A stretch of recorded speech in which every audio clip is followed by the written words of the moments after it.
ನಮಸ್ಕಾರ ಎಲ್ಲರಿಗೂ. ಕರ್ನಾಟಕ ರಾಜ್ಯದ ವಿದ್ಯಾರ್ಥಿಗಳಿಗೆ ಭರ್ಜರಿ ಗುಡ್ ನ್ಯೂಸ್ ಅಂತ ಹೇಳ್ಬೋದು. ನಿನ್ನೆ ದಿನಾಂಕ ಪ್ರಮಾಣ ವಚನ ಸ್ವೀಕಾರ ಸಂದರ್ಭದಲ್ಲಿ ಮುಖ್ಯಮಂತ್ರಿಗಳು ಡಿ.ಕೆ. ಶಿವಕುಮಾರ್ ಅವರು ವಿದ್ಯಾರ್ಥಿಗಳಿಗೆ ಬಸ್ ಪಾಸನ್ನು ಉಚಿತವನ್ನು ಘೋಷಣೆಯನ್ನು ಮಾಡಿದ್ದಾರೆ. ಸೊ ನೆಕ್ಸ್ಟ್ ವಿಡಿಯೋದಲ್ಲಿ ಯಾವ ರೀತಿ ಒಂದು ಫ್ರೀ ಬಸ್ ಪಾಸ್ಗೆ ಅರ್ಜಿಯನ್ನು ಸಲ್ಲಿಸೋದನ್ನು ತಿಳಿಸ್ಕೊಡ್ತೀನಿ. ಇನ್ನೊಂದು ಕೆಲವೇ ದಿನಗಳಲ್ಲಿ ಈ ಒಂದು ಫ್ರೀ ಬಸ್ ಪಾಸಿಗೆ ಆನ್ಲೈನ್ ಅಪ್ಲಿಕೇಶನ್ ಪ್ರಾರಂಭ ಮಾಡ್ತೀವಿ ಅಂತ ನಿನ್ನೆ ದಿನಾಂಕ ಗ್ಯಾರಂಟಿ ಕೊಟ್ಟಿದ್ದಾರೆ. ಒಟ್ಟು 5 ಗ್ಯಾರಂಟಿಯಲ್ಲಿ ಮೊದಲನೇ ಗ್ಯಾರಂಟಿಯನ್ನು ಈ ಒಂದು ವಿದ್ಯಾರ್ಥಿಗಳಿಗೆ ಕರ್ನಾಟಕ ರಾಜ್ಯದಲ್ಲಿ ಸ್ಕೂಲ್ ವಿದ್ಯಾರ್ಥಿ ಆಗಿರ್ಬೋದು, ಕಾಲೇಜ್ ವಿದ್ಯಾರ್ಥಿ ಆಗಿರ್ಬೋದು, ಎಲ್ಲರಿಗೂ ಕೂಡ ಒಂದು ಉಚಿತ ಬಸ್ ಪ್ರಯಾಣವನ್ನು ಮಾಡಿದ್ದೀವಿ ಅಂತ ಗ್ಯಾರಂಟಿಯನ್ನು ಕೊಟ್ಟಿದ್ದಾರೆ. ಫ್ರೀ ಬಸ್ ಪಡಿಬೇಕಂದ್ರೆ ನೀವು ಆನ್ಲೈನ್ ಮುಖಾಂತರ ಅರ್ಜಿಯನ್ನು ಸಲ್ಲಿಸ್ಕೋಬೇಕಂತ ತಿಳಿಸಿದ್ದಾರೆ.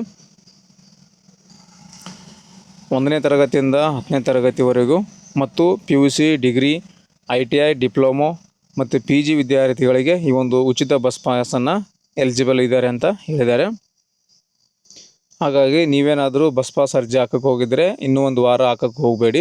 ಸ್ಕೂಲ್ ಕಾಲೇಜ್ ಕಡೆಯಿಂದ ನೀವೇನು ಅಮೌಂಟ್ ಕೊಟ್ಟು ಈ ಒಂದು ಬಸ್ ಪಾಸ್ ಮಾಡ್ಕೊತೀರಾ, ಆ ಒಂದು ಬಸ್ ಪಾಸನ್ನು ಹಾಕಕ್ಕೆ ಹೋಗಬೇಡಿ. ಗೌರ್ಮೆಂಟ್ ಕಡೆಯಿಂದ ನಿಮಗೆ ಇನ್ನೊಂದು ವಾರದಲ್ಲಿ ಈ ಒಂದು ಫ್ರೀ ಬಸ್ ಪಾಸ್ಗೆ ಆನ್ಲೈನ್ ಅಪ್ಲಿಕೇಶನ್ ಪ್ರಾರಂಭ ಆಗುತ್ತೆ. ಆ ಒಂದು ಆನ್ಲೈನ್ ಅಪ್ಲಿಕೇಶನ್ ಯಾವ ರೀತಿ ಹಾಕೋದಂತ ಮೊಬೈಲ್ ಮೂಲಕ ಅಪ್ಲೈ ಮಾಡಿ ನಿಮಗೆ ತೋರಿಸ್ತೀನಿ. ಅದು ನೋಡಿಕೊಂಡು ಉಚಿತವಾಗಿ ಫ್ರೀ ಬಸ್ಸನ್ನು ಪಡ್ಕೊಳ್ಳಿ.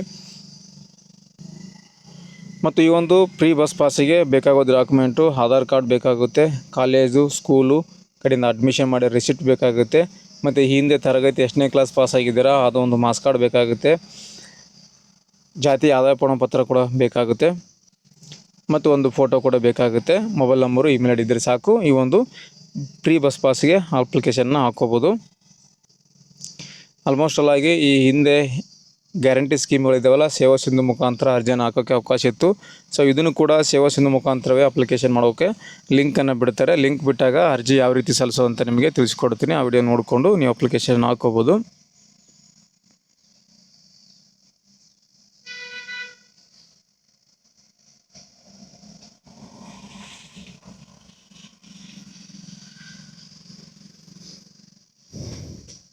ಸ್ನೇಹಿತರೆ, ಇದಿಷ್ಟು ಈ ಒಂದು ಫ್ರೀ ಬಸ್ ಪಾಸಿಗೆ ಆನ್ಲೈನ್ ಮುಖಾಂತರ ಅರ್ಜಿ ಆಹ್ವಾನಿಸಿರೋ ಬಗ್ಗೆ CM ಅವರು ಅನೌನ್ಸನ್ನು ಮಾಡಿರೋ ಬಗ್ಗೆ ಮಾಹಿತಿಯನ್ನು ಕೊಟ್ಟಿದ್ದೇನೆ. ಈ ಒಂದು ಮಾಹಿತಿ ನಿಮಗೆ ಉಪಯುಕ್ತ ಆಗಿದೆ ಅಂತ ಅನ್ಕೊತೀನಿ. ನೆಕ್ಸ್ಟ್ ವಿಡಿಯೋದಲ್ಲಿ ಮತ್ತೊಂದು ವಿಡಿಯೋದಲ್ಲಿ ನಿಮ್ಮನ್ನು ಭೇಟಿ ಆಗ್ತೀನಿ. ಅಲ್ಲಿವರೆಗೂ ನಮ್ಮ ವೀಡಿಯೋಸನ್ನು ನೋಡ್ತಾ ಇರಿ, ಸಪೋರ್ಟ್ ಮಾಡಿ ಅಂತ ಹೇಳ್ತಾ ಥ್ಯಾಂಕ್ಸ್ ಫಾರ್ ದ ವಾಚಿಂಗ್.